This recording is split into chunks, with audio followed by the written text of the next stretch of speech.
What's up, guys? Welcome to Superwise. I'm John, and yeah, if you've seen episode 5, you know exactly what I'm talking about. So I just finished watching WandaVision episode 5 on a very special episode, and it was bonkers, it was crazy, it was insane in the membrane. We're gonna talk non-spoiler thoughts, and then we'll dive deep into spoilers, cause yeah, we gotta talk about them.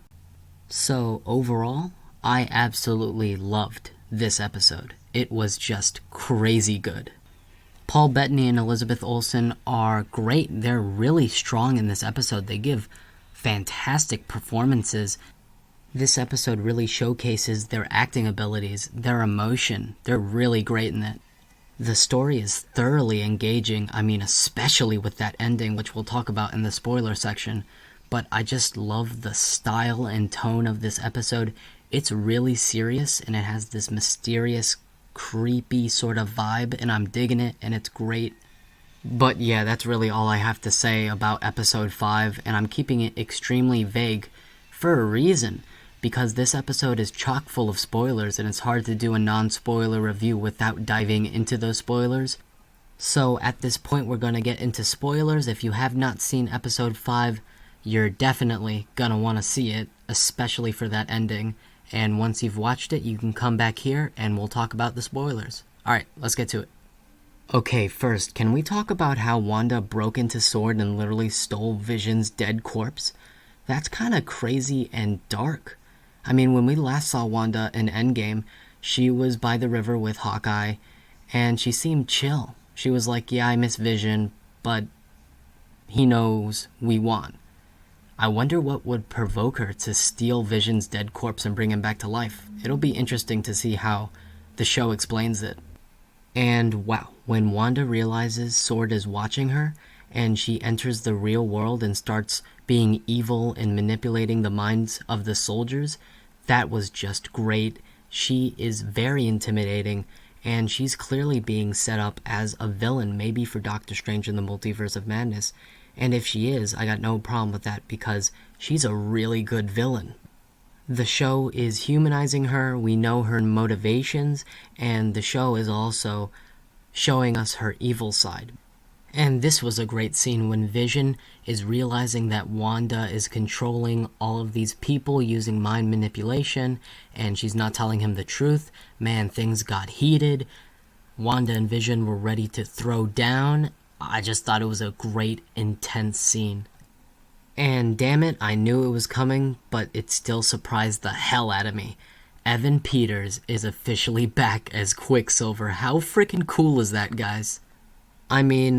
Props to Marvel Studios for bringing Evan Peters back. He was easily one of the best parts of the Fox X-Men franchise, and just how they brought him back, they gave him another chance to play Quicksilver. Just gotta freaking respect Marvel for doing that. But Evan Peters returning as Quicksilver raises a lot of important questions. Like, is this the same version from the Fox X-Men universe? Or is this an all-new MCU version, totally, completely different from the Fox Universe one? Well, it's important to note that when Wanda saw Evan Peters, she called him Pietro. And Evan Peters just nodded, like, yeah, that's me. But if we look at the Fox X-Men universe, his name was not Pietro, it was Peter Maximoff.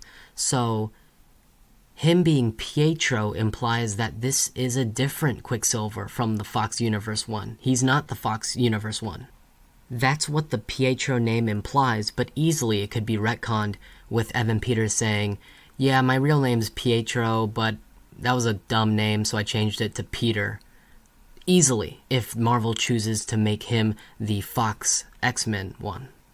And if Evan Peters is playing the same Fox Quicksilver, which I really hope he is, that means that the multiverse probably brought him into the MCU, and WandaVision has a lot of explaining to do. And if he is the Fox X-Men one, well, that means we could potentially get Patrick Stewart back as Professor X, Hugh Jackman back as Wolverine. It opens up the possibility for Toby and Andrew to come back. So many questions. I literally cannot wait for next week's episode. That cliffhanger with Evan Peters. Man, wow. Just incredible. So tell me in the comments down below, are you excited that Evan Peters is back as Quicksilver? I mean, that's just awesome, right? And let me know in the comments down below, do you think that this Evan Peters Quicksilver is an all-new MCU Quicksilver, or if it's the same Fox X-Men Universe one? I'll be very interested in reading your thoughts down below.